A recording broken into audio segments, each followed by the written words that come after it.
ಒಬ್ಬ ಪೇರೆಂಟಿಗೂ ತೊಂದರೆ ಆಗಬಾರ್ದು, ಒಬ್ಬ ಮಗುವಿಗೂ ತೊಂದರೆ ಆಗಬಾರ್ದು ಅಂತಕ್ಕಂಥ ಕಾಳಜಿ ಮ್ಯೂಚುವಲ್ ಆಗಿರುತ್ತೆ. Why parenting, why they should have the knowledge about the parenting. Ideal parent ಆದವನು ಹೇಗೆ, they want liberty and independence, ಅದನ್ನು ಹೇಗೆ ನೀವು ಮೇಂಟೈನ್ ಮಾಡಬೇಕು. ಮತ್ತು ನೀವು ಅವರು ಓದ್ತಾ ಇರೋ ಸಂದರ್ಭದಲ್ಲಿ ಮೊಬೈಲ್ ನೀವು ನೋಡ್ತಾ ಇದ್ದು ಅವರಿಗೆ ಓದಿ ಅಂತ ಹೇಳಿದರೆ ಮಕ್ಕಳಿಗೆ ಅವ್ರಿಗೆ ಹೇಳ್ಕೊಳ್ಳಿಕ್ಕೆ ಜನ ಇರೋದಿಲ್ಲ. ಪೇರೆಂಟ್ಸ್ ಹೇಳ್ತಾರೆ ಇವರು ಮಕ್ಕಳು ನಮ್ಮ ಅಜ್ಜ ಅಜ್ಜಿ ಪ್ಯಾಂಪರ್ ಮಾಡಿಬಿಟ್ಟಿದ್ದಾರೆ, ಅವ್ರು ಬೇಕಾದ್ದೆಲ್ಲ ಕೊಡಿಸಿ.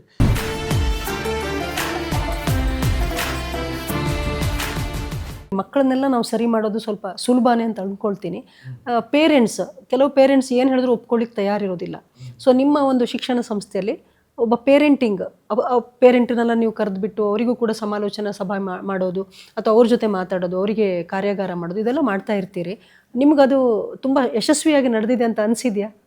ನನಗೆ ನಮ್ಮ ಸಂಸ್ಥೆಯಲ್ಲಿ ಸಾವಿರಾರು ವಿದ್ಯಾರ್ಥಿಗಳಿದ್ದರೂ ಕೂಡ ಪೇರೆಂಟ್ಸು ಆರ್ಗ್ಯುಮೆಂಟು ಅಥವಾ ಫ್ರಿಕ್ಷನ್ ಬಿಟ್ವೀನ್ ದ ಪೇರೆಂಟ್ಸ್ ಭಾಳಷ್ಟು ಕಡಿಮೆ ಅಂದರೆ ವರ್ಷದಲ್ಲಿ ಒಂದೆರಡು ಇನ್ಸಿಡೆಂಟ್ ಇರ್ಬೋದು ಅಷ್ಟೇ, ಸಾವಿರಾರು ವಿದ್ಯಾರ್ಥಿಗಳಿರುವಾಗ. ಆದ್ದರಿಂದ ಎಷ್ಟು ಒಳ್ಳೆ ಪೇರೆಂಟ್ಸ್ ಇದ್ದಾರೆ ನೋಡಿ. ಹೌದು, ಪೇರೆಂಟ್ ಎಷ್ಟು ಸುಸಂಸ್ಕೃತರಾಗಿದ್ದಾರೆ ಮತ್ತು ಪೇರೆಂಟ್ಸಿಗೆ ಒಂದು ವಿದ್ಯಾಸಂಸ್ಥೆ ಮೇಲೆ ನಮ್ಮ ಮೇಲೆ ಎಷ್ಟು ಗೌರವ ಇದೆ. ಇವ್ರ ಮಕ್ಕಳನ್ನ ಚೆನ್ನಾಗಿ ನೋಡ್ಕೊಳ್ತಾರೆ, ಇವರಿಗೆ ಮನಸ್ಸಿಗೆ ಬೇಸರ ಮಾಡಬಾರ್ದು. ನಾವು ಕೂಡ ಅಷ್ಟೇ, ಒಬ್ಬ ಪೇರೆಂಟಿಗೂ ತೊಂದರೆ ಆಗಬಾರ್ದು, ಒಬ್ಬ ಮಗುವಿಗೂ ತೊಂದರೆ ಆಗಬಾರ್ದು ಅಂತಕ್ಕಂಥ ಕಾಳಜಿ ಮ್ಯೂಚುವಲ್ ಆಗಿರ್ತದೆ. ಇನ್ನು ಪೇರೆಂಟಿಗೆ ನಾವು ಏನು ಮಾಡ್ತೀವಿ, ಪ್ರಾರಂಭದಲ್ಲಿ ಒಂದು ಸಕ್ಸಸ್ಫುಲ್ ಪೇರೆಂಟಿಂಗ್ ಅಂತ ಒಂದು ಸೆಮಿನಾರ್ ಮಾಡ್ತೀವಿ. 2 to 3 hours ಕಾಲೇಜಿಗೆ ಕರೆದು ಸಾವಿರಾರು ಪೇರೆಂಟ್ಸನ್ನು ಕರೆದು ಎಲ್ಲರನ್ನು ಕರೆದು ಒಂದು ಪವರ್ ಪಾಯಿಂಟ್ ಪ್ರೆಸೆಂಟೇಷನ್ಸ್ ಮಾಡಿ ಕನ್ನಡ ಇಂಗ್ಲೀಷ್ ಎರಡರಲ್ಲಿಟ್ಟು ಒಂದು 10-50 ಸ್ಲೈಡ್ಸ್ ಹಾಕಿ ಅಲ್ಲಿ ಪೇರೆಂಟಿಂಗ್ ಅಂದರೆ ಏನು, why parenting, why they should have the knowledge about the parenting, ideal parent ಆದವನು ಹೇಗೆ, whether he is giving punishment or he is admonishing ಅಂದರೆ ಏನು, ಮತ್ತು ಪನಿಷ್ಮೆಂಟ್ ಅಂದರೆ ಏನು, ಮತ್ತು ಡಿಸಿಪ್ಲಿನ್ ಅಂದರೆ ಏನು, plus how to understand the sensitivity profile of the students, adolescent development psychology, how to avoid the frictions. If the child ಮನೆಯಲ್ಲಿ ಹೇಗಿರಬೇಕು, ನೀವು ಯಾವ ಥರ ಇಂಟ್ರೂಡರ್ ಆಗಿರಬೇಕು. ಅಡೋಲಸೆನ್ಸ್ ಪೀರಿಯಡಲ್ಲಿ you should not become intruder in the territory of the student. ಆವಾಗ ಅವ್ರು like ಮಾಡಲ್ಲ. ಮಕ್ಕಳು ಮೊದಲು ನಮ್ಮೊಟ್ಟಿಗೆ ಮಕ್ಕಳು ಚೆನ್ನಾಗಿರ್ತಾರೆ ಚಿಕ್ಕದಿರುವಾಗ, ದೊಡ್ಡದು ಹೋಗ್ತಾಗೆ they want independence, they want liberty and independence. ಅದನ್ನು ಹೇಗೆ ನೀವು ಮೇಂಟೈನ್ ಮಾಡಬೇಕು ಮತ್ತು how to hassle free homework ಹ್ಯಾಸಲ್ಸನ್ನು ಹೇಗೆ ಓವರ್ಕಮ್ ಮಾಡಬೇಕು, ಅವ್ರನ್ನ ಸ್ಟಡಿ ಇನ್ಕಲ್ಕೇಟ್ ಮಾಡಲಿಕ್ಕೆ ಸ್ಟಡಿ ಸ್ಕಿಲ್ಸ್ ನೀವೇನು ಸಪೋರ್ಟ್ ಮಾಡಬೇಕು. ಮತ್ತು ನೀವು ಅವರು ಓದ್ತಾ ಇರೋ ಸಂದರ್ಭದಲ್ಲಿ ಮೊಬೈಲ್ ನೀವು ನೋಡ್ತಾ ಇದ್ದು ಅವರಿಗೆ ಓದಿ ಅಂತ ಹೇಳಿದರೆ, ನೀವು ಟಿ ವಿ ನೋಡ್ತಾ ಇದ್ದು ಅವರಿಗೆ ಓದಿ ಅಂತ ಹೇಳುವಂಥದ್ದು, ಇದನ್ನೆಲ್ಲ ಆದಷ್ಟು ಅವಾಯ್ಡ್ ಮಾಡಲಿಕ್ಕೆ ಹೇಗೆ, ಮತ್ತು ಒಟ್ಟಿಗೆ ಕೂತು ಮಾತಾಡಲಿಕ್ಕೆ ಹೇಗೆ, ಒಟ್ಟಿಗೆ ಕೂತು ಊಟ ಮಾಡೋದು ಹೇಗೆ, ಒಟ್ಟಿಗೆ ಅವರ ಮಕ್ಕಳು ಕಾಲೇಜಿಂದ ಬಂದ ತಕ್ಷಣ ಅವರು ಸ್ವಲ್ಪ ಏನು ಪ್ರಾಬ್ಲಮ್ ಆಗಿದೆ ಕೇಳುವ ವ್ಯವಧಾನ. ಅನೇಕ ಮಂದಿ ರಕ್ಷಕರಿಗೆ ಏನಾಗುತ್ತೆ ಅಂದರೆ ಅವರು ಇಬ್ಬರು ಎಕ್ಸಿಕ್ಯೂಟಿವ್ಸ್ ಆಗಿರ್ತಾರೆ, ರಾತ್ರಿ ಭಾಳ ಲೇಟಾಗಿ ಬಂದಿರ್ತಾರೆ. ಮಕ್ಕಳಿಗೆ ಅವ್ರಿಗೆ ಹೇಳ್ಕೊಳ್ಳಿಕ್ಕೆ ಜನ ಇರೋದಿಲ್ಲ. ಯಾವ ಮನೆಯಲ್ಲಿ ಅಜ್ಜಿ ತಾತ ಇರ್ತಾರೆ ಆ ಮನೆಯಲ್ಲಿ ಮಕ್ಕಳು ಭಾಳ ಕಂಫರ್ಟಬಲ್ ಆಗಿರ್ತಾರೆ. ಆದರೆ ಅದನ್ನೇ ಪೇರೆಂಟ್ಸ್ ಹೇಳ್ತಾರೆ ಇವರು ಮಕ್ಕಳು ನಮ್ಮ ಅಜ್ಜ ಅಜ್ಜಿ ಪ್ಯಾಂಪರ್ ಮಾಡಿಬಿಟ್ಟಿದ್ದಾರೆ, ಅವ್ರು ಬೇಕಾದ್ದೆಲ್ಲ ಕೊಡಿಸಿ. ಇಸಿ ಒಂದು ಸೋಷಿಯಲ್ ಬಾಂಡೇಜ್, ಸಾಮಾಜಿಕ ಅನ್ಯೋನ್ಯತೆ ಅಂದರೆ ಅಜ್ಜ ಅಜ್ಜಿ ಇರ್ತಕ್ಕಂಥ ಮನೆಯಲ್ಲಿ ಮಕ್ಕಳು ಭಾಳ ಕಂಫರ್ಟಬಲ್ ಆಗಿರ್ತಾರೆ. ಕಂಫರ್ಟಬಲ್ ಅಂತ ಹೇಳಿದರೆ ಅವರಿಗೆ ಹೇಳ್ಕೊಳ್ಳಿಕ್ಕೆ ಜನ ಇದ್ದಾರೆ. ಮನೆಗೆ ಹೋದ ತಕ್ಷಣ ಅಜ್ಜ ಇಂಥದ್ದು, ಅಜ್ಜಿ ಇಂಥದ್ದಾಯಿತು, ಕಾಲೇಜಲ್ಲಿ ಇಂಥದ್ದಾಯಿತು, ಇಂಥ ಇನ್ಸಿಡೆಂಟ್ ಆಯಿತು, ಇಂಥ ನರೇಷನ್ಸು, ನಮ್ಮ ಸರ್ ಬಂದು ಇವತ್ತು ಹಿಂಗೆ ಅಡ್ರೆಸ್ ಮಾಡಿದರು, ನಮ್ಮ ಪ್ರಿನ್ಸಿಪಲ್ ಬಂದು ಹಿಂಗೆ ಹೇಳಿದರು, ನಮ್ಮ ಲೆಕ್ಚರರ್ ಬಂದು ಈ ಥರ ಹೇಳಿದರು, ಪರ್ಸನಾಲಿಟಿ ಡೆವಲಪ್ಮೆಂಟ್ ಹೇಳಿದರು, ಸಬ್ಜೆಕ್ಟ್ ಬಗ್ಗೆ ಹೇಳಿದರು, ಏನೋ ಒಂದು ಹೊಸತನವನ್ನು ಅವರಿಗೆ ಹೇಳ್ಕೊಳ್ಳಿಕ್ಕೆ ಜನ ಬೇಕು. ಅಂಥ ಆದಾಗ ಮಕ್ಕಳು ಸ್ವಲ್ಪ ಅವರ ಟೆನ್ಷನ್, ಸ್ಟ್ರೆಸ್ ಅನ್ನತಕ್ಕಂಥದ್ದು ರಿಲೀಫ್ ಆಗುತ್ತೆ. Always you should pour our feelings. When you pour our feeling, counselling ಅಂದರೆ ಏನು ಅಲ್ಲಿ ಮೆಡಿಸಿನ್ ಇಲ್ಲ, we should pour our feelings. ಆವಾಗ ನಾವು ಅದನ್ನು ಹೇಳೋದೇ ನಮ್ಮ ಸ್ಟ್ರೆಸ್ಸನ್ನು ಮನಸ್ಸು ಬಿಚ್ಚಿ ಮಾತಾಡಿದ್ರೆ ನಮ್ಮ ಸ್ಟ್ರೆಸ್ ಲೆವೆಲ್ ಕಮ್ಮಿ ಆಗುತ್ತೆ, ನಮ್ಮ ಸಮಸ್ಯೆ ಕೂಡ ಪರಿಹಾರ ಆಗುತ್ತೆ. ಇನ್ನೊಂದು ಮುಖ್ಯವಾಗಿ ಸರ್, ಈಗ ಹೆಚ್ಚಿನ ಹೆತ್ತವ್ರು ಏನು ಮಾಡ್ತಾರೆ ಗೊತ್ತಾ, ಅವರ ಸಂಬಂಧಿಕರು ಅಥವಾ ಈಗ ಟಿ ವಿ ಚಾನಲ್ಗಳು ಬಂದ ಮೇಲಂತೂ ಕಾಂಪಿಟೇಷನ್ ಜಾಸ್ತಿ ಆಗಿದೆ. ನೋಡು ಅವ್ನು ಹಂಗೆ ಮಾಡ್ದ, ಅವಳು ಹೀಗೆ ಮಾಡಿದ್ಲು, ಅವ್ರು ಈ ಚಾನಲಲ್ಲಿ ಇದ್ದಾರೆ, ನಿನಗೆ ಯಾಕೆ ಆಗಲ್ಲ, ನಿನಗೇನು ಕಡಿಮೆ ಆಗಿದೆ. ಬಹುಶಃ ಇದು ಕೂಡ ಒಂದು ಕಾರಣ ಇರ್ಬೋದು ಇತ್ತೀಚಿನ ಮಕ್ಕಳಲ್ಲಿ ಒಂದು ಈ ರೀತಿಯಾಗಿ ಬೆಳವಣಿಗೆ ಆಗೋದಕ್ಕೆ. ಅದು ಅಂತ ನಾವು ಹೇಳ್ತೇವೆ, ಅದನ್ನು ಮಕ್ಕಳನ್ನು ಕಂಪ್ಯಾರಿಸನ್ ಮಾಡೋದು ಅಂತ ಹೇಳಿ. ಹೌದು, ಮಕ್ಕಳನ್ನು ಕಂಪ್ಯಾರಿಸನ್ ಮಾಡೋದು ಮತ್ತು ನಿಮ್ಮ ರಿಲೇಟಿವ್ಸು ಸಾಧನೆಯನ್ನು ಇಲ್ಲಿ ಕಂಪ್ಯಾರಿಸನ್ ಮಾಡೋದು, ಅದು ಬಹಳ ನಿರಂತರವಾಗಿ ನಡೀತಾ ಇದೆ. ನಾವು ಎಷ್ಟು ಹೇಳಿದರೂ ಅದು ಸ್ವಾಭಾವಿಕವಾಗಿ ಬಂದೇ ಬರುತ್ತೆ. ಆದಷ್ಟು ಮಕ್ಕಳಿಗೆ ನಾವು ಪೇರೆಂಟಿಂಗ್ ಮಾಡಿ ಹೇಳ್ತೀವಿ, ನಿಮ್ಮ ಮಕ್ಕಳು ಕಂಪೇರ್ ಮಾಡಬೇಡಿ. ನಿಮ್ಮ ಮಕ್ಕಳು ಅವರಿಗೆ ಅವರದ್ದೇ ಆದಂಥ ಒಂದು ಎಬಿಲಿಟೀಸ್ ಇದೆ. ಅದರ ಅರ್ಥ ಎಲ್ಲ 98% ಮಾರ್ಕ್ ಬಂದವರೇ ಸಮಾಜದಲ್ಲಿ ಒಳ್ಳೆಯದಾಗಿದ್ದಾರೆ ಅಂತಲ್ಲ. ಸಮಾಜ ಅಂತ ಹೇಳಿದ್ರೆ ಎಲ್ಲರೂ ಬೇಕು. ಈಗ 60-70% ಬಂದ ಮಕ್ಕಳು ಕೂಡ ಒಳ್ಳೆಯ ಲೀಡರ್ಸ್ ಆಗಿರ್ತಾರೆ, ಮತ್ತು ವಾಲಂಟರಿಯಾಗಿ ಕೆಲಸ ಮಾಡ್ತಾರೆ, ಅಥವಾ ನಾಯಕತ್ವದ ಒಂದು ಗುಣಗಳನ್ನು ಬೆಳೆಸ್ಕೊಂಡು ಸಮಾಜ ಸೇವೆಯಲ್ಲಿ ತೊಡಗಿಸ್ಕೊಳ್ತಾರೆ. ಇಂಥದ್ದೆಲ್ಲ ಇದೆ. ಆದ್ದರಿಂದ ಎಲ್ಲ ವಿದ್ಯಾರ್ಥಿಗಳು, ಎಲ್ಲ ಮಕ್ಕಳಲ್ಲಿ ಕೂಡ ಒಂದಲ್ಲ ಒಂದು ರೀತಿಯಾದಂಥ ಪ್ರತಿಭೆ ಇದೆ. ಅದು ಕೇಳ್ತಾರೆ, ಅದನ್ನ ಸೃಜನಶೀಲತೆ ಅಂದರೆ ಅದು ಕೆಲವೇ ಜನರ ಸೊತ್ತಲ್ಲ. ಅದು ಎಲ್ಲ ವಿದ್ಯಾರ್ಥಿಗಳು, ಎಲ್ಲ ಮಕ್ಕಳು ಒಂದಲ್ಲ ಒಂದು ರೀತಿಯಲ್ಲಿ ಹಂಚ್ಕೊಳ್ಬೇಕು. ಆ ವಿಷಯಗಳನ್ನು ರಕ್ಷಕರಿಗೆ ನಾವು ಮಂದಟ್ಟು ಮಾಡಬೇಕು. ಇಲ್ಲದಿದ್ದೇನಾಗುತ್ತೆ, 75 ವಿದ್ಯಾರ್ಥಿ ಅವನಿಗೆ 98 ನೀನು ಮಾರ್ಕ್ ತೆಗಿಲಿಲ್ಲ ಅಂತೇಳಿ ಅವನನ್ನು ಕಂಪೇರ್ ಮಾಡಿದರೆ ಅವನು ಡಿಪ್ರೆಷನ್ಗೆ ಹೋಗ್ತಾನೆ, ಸಪ್ರೆಷನ್ಗೆ ಹೋಗ್ತಾನೆ, ಅವನು ಡೆಸ್ಪರೇಟ್ ಆಗ್ತಾನೆ, ಅವನು ಅಗ್ರೆಸಿವ್ ಆಗ್ತಾನೆ ಕೊನೆಗೆ. ಇದನ್ನೆಲ್ಲ ಬ್ಯಾಲೆನ್ಸ್ ಮಾಡಲಿಕ್ಕೆ ನಾವು ಆಗಾಗ ಪೇರೆಂಟ್ಸನ್ನು ಕರಿತೀವಿ. ವರ್ಷದಲ್ಲಿ 3-4 ಸರ್ತಿ ಕರೆದು, ಕನಿಷ್ಠ 3 ಬಾರಿ ಕರೆದು ಅವ್ರಿಗೆ ಪೇರೆಂಟಿಂಗ್ ಹೇಳ್ತೀವಿ. ಸೊ ಇದು ಮುಖ್ಯ ಸರ್, ಯಾಕಂದರೆ ಹೆಚ್ಚಿನ ಸಂಸ್ಥೆಗಳಲ್ಲಿ ಈ ಕೆಲಸ ಆಗ್ತಾ ಇದೆಯೋ ಅಲ್ಲೋ ಗೊತ್ತಿಲ್ಲ, ಆದರೆ ಪೇರೆಂಟಿಂಗ್ ಮಾತ್ರ ತುಂಬ ಮುಖ್ಯ ಅಂತ ನನಗನ್ಸುತ್ತೆ. ಸರ್, ಈಗ ನೀವು ಈ ಒಂದು ಶಿಕ್ಷಣ ಕ್ಷೇತ್ರವನ್ನೇ ಯಾಕೆ ಆಯ್ಕೆ ಮಾಡಿಕೊಂಡ್ರಿ? ನಿಮ್ಮ ಮೂಲ ಏನು ಸರ್? ಭಾಳ ಒಳ್ಳೆಯ ಪ್ರಶ್ನೆ ಇದು ಕೇಳಿದ್ರಿ. ನಾನು ದಕ್ಷಿಣ ಕನ್ನಡದವನು, ಅವಿಭಜಿತ ದಕ್ಷಿಣ ಕನ್ನಡ ಜಿಲ್ಲೆಯ ಉಡುಪಿಯವನು. ಈಗ ಉಡುಪಿ ಜಿಲ್ಲೆ ಆಗಿದೆ, ಮೊದಲು ಅದು ದಕ್ಷಿಣ ಕನ್ನಡ ಜಿಲ್ಲೆ.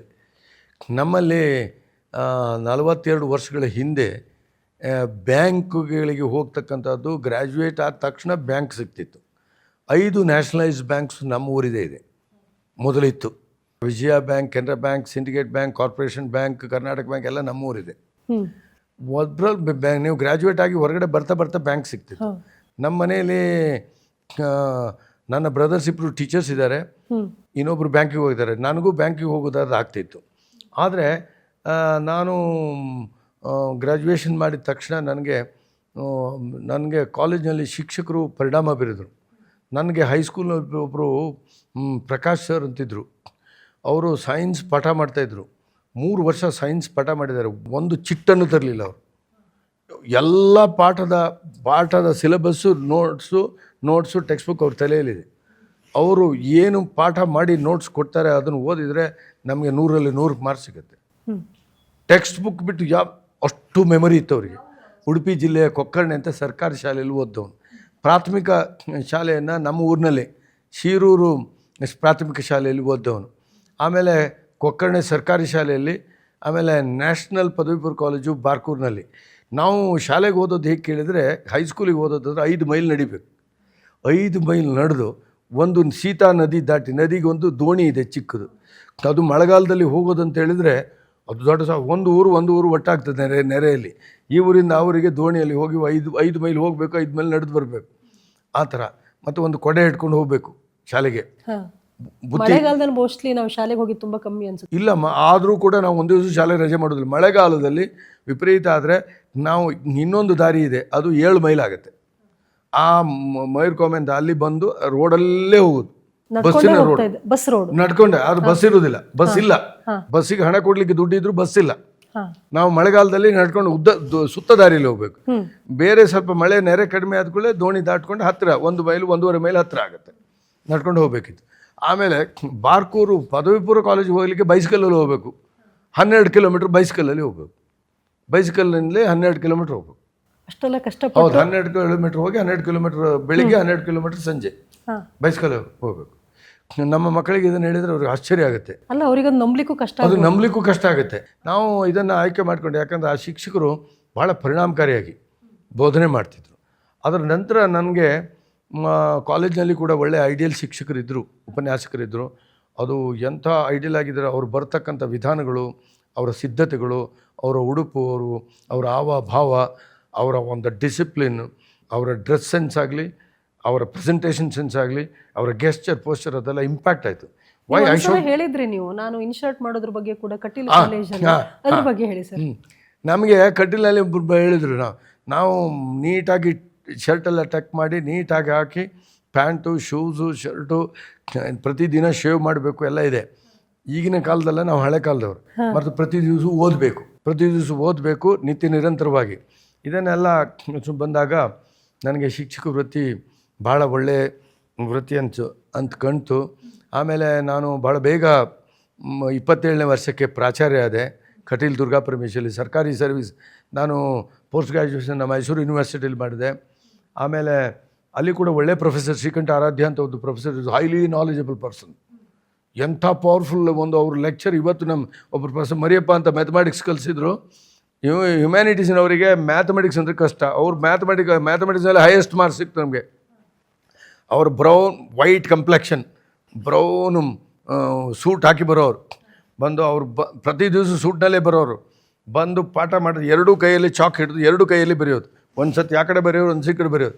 ಆ ಫ್ಯಾಸಿನೇಷನ್ಸ್, ಗೆಸ್ಚರ್, ಪೋಸ್ಚರು, ಪ್ರೆಸೆಂಟೇಷನಲ್ಲಿ ನಮ್ಮ ಇಂಪ್ರೆಸ್ ಆಗಿ ಮ್ಯಾಥಮೆಟಿಕ್ಸಲ್ಲಿ ಮಾರ್ಕ್ ಜಾಸ್ತಿ. ಓ ನಿಮಗೆ?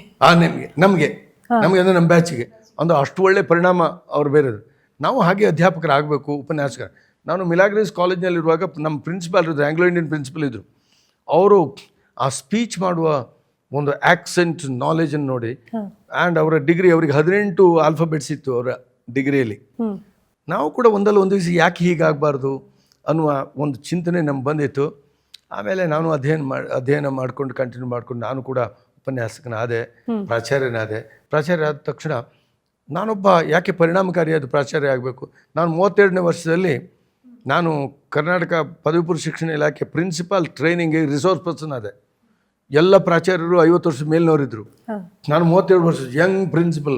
I have to address and show that how one can become an academician and an academic leader and documentations.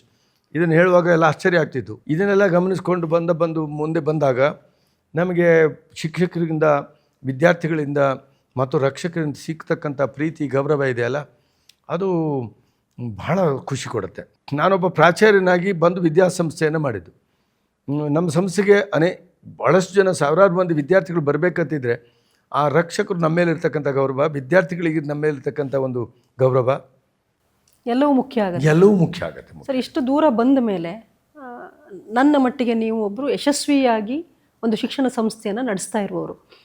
ಇದರ ಹಿಂದೆ ತುಂಬ ಕಷ್ಟಪಟ್ಟಿದ್ದೀರಿ, ಇದರ ಹಿಂದೆ ತುಂಬ ನಿರಂತರವಾದ ಪ್ರಯತ್ನ ಇದೆ. ಹೆಚ್ಚಿನವ್ರು ಅಂದ್ಕೊಳ್ಬೋದು ಇದೆಲ್ಲ ತುಂಬ ಸುಲಭ ಅಂತ. ಈ ಒಂದು ಯಶಸ್ಸಿನ ಹಿಂದಿರುವ ಸಾಧನೆ ಏನಿದೆ, ಅದಕ್ಕೆ ಏನು ಬೇಕು ಸರ್? ನನಗೂ ಕೂಡ ನಿಮ್ಮ ರೀತಿ ಆಗಬೇಕು. ಅಲ್ಲ, ಒಂದು ವಿದ್ಯಾಸಂಸ್ಥೆಯನ್ನು ಅತ್ಯಂತ ಪರಿಣಾಮಕಾರಿ ಒಂದು ಜೀವಂತವಾಗಿರಿಸಲಿಕ್ಕೆ ನಮ್ಮಲ್ಲಿ ಇರ್ತಕ್ಕಂಥ ಒಂದು ಝೀಲ್ ಅಂತ ಹೇಳ್ತೇವೆ, ಆಸಕ್ತಿ ಬೇಕು. ಹೌದು, ನಾ ತುಡಿತಾ ಬೇಕು ನಮ್ಮಲ್ಲಿ. ಆ ಝೀಲ್ ಏನು ಕೇಳಿದರೆ, ನಾನು ಒಬ್ಬ ಒಳ್ಳೆಯ ಸಂಸ್ಥೆಯನ್ನು ಮಾಡಬೇಕು, ನಾನು ಹೇಗುತ್ತಿರೋದಲ್ಲ, ನಾನು ಒಬ್ಬ ಪರಿಣಾಮಕಾರಿಯಾಗಿ ವಿದ್ಯಾಸಂಸ್ಥೆಯನ್ನು ನಡೆಸಬೇಕು. ನಮ್ಮ ಸಂಸ್ಥೆ ಅತ್ಯಂತ ಒಂದು ಪರಿಣಾಮಕಾರಿ ವಿದ್ಯಾಸಂಸ್ಥೆ ಆಗಬೇಕು. ಚಿಕ್ಕದಾಗಿದ್ದರು ಪರಿಣಾಮಕಾರಿ ಅಂತ ವಿದ್ಯಾಸಂಸ್ಥೆ ಆಗಬೇಕು. ಮತ್ತು ಮಕ್ಕಳಿಗೆ ಕೈಗೆಟಕುವ ಫೀಸ್ನಲ್ಲಿ ಉತ್ಕೃಷ್ಟವಾದ ಶಿಕ್ಷಣ ಕೊಡಬೇಕು, ಶಿಸ್ತಿನ ಶಿಕ್ಷಣವನ್ನು ಕೊಡಬೇಕು, ಪಾಠ ಚೆನ್ನಾಗಿ ಮಾಡಬೇಕು, ರಿಸಲ್ಟ್ ಚೆನ್ನಾಗಿ ತರಬೇಕು, ಕಡಿಮೆ ಅಂಕದವ್ರನ್ನ ಹೆಚ್ಚು ತೆಗೆದು ಮಾಡಬೇಕು, ಎಲ್ಲ ಕ್ಯಾಟಗರಿ ವಿದ್ಯಾರ್ಥಿಗಳನ್ನು ತೆಗೆದುಕೊಳ್ಬೇಕು. ಈ ರೀತಿಯಲ್ಲಿ ಮಾಡಿದ್ರೆ ಸಾಮಾಜಿಕವಾದ ನ್ಯಾಯ, the social equity is going to be social equity plus responsibility. ಇದನ್ನು ನಾವು ಮಾಡಿದಾಗ ನಮಗೆ ಭಾಳ ಸಂತೋಷ. ನಾನು ಒಂದು ಸಮಾಜಕ್ಕೆ ಸ್ವಲ್ಪ ಚಿಕ್ಕ ಕೊಡುಗೆ ಕೊಟ್ಟಿದ್ದೀನಿ ಅಂತ ಹೇಳ್ತಕ್ಕಂಥ ಕೃತಾರ್ಥ ಭಾವನೆ ನಮ್ಮಲ್ಲಿ ಬರುತ್ತೆ. ಸರ್, ಮುಂದಿನ ಯೋಜನೆ ಏನು, ಕನಸಿದೆಯಾ ನಿಮಗೆ? ಮುಂದೆ ನಮಗೆ ಇನ್ನೂ 2-3 ವಿದ್ಯಾಸಂಸ್ಥೆಗಳನ್ನು ಮಾಡಬೇಕು, ಒಂದು ಇಂಟರ್ನ್ಯಾಷನಲ್ ಸ್ಕೂಲ್ ಮಾಡಬೇಕು, ಮತ್ತೊಂದು ಪೋಸ್ಟ್ ಗ್ರ್ಯಾಜುಯೇಟ್ ಸೆಂಟರ್ಸ್ ಮಾಡಬೇಕು.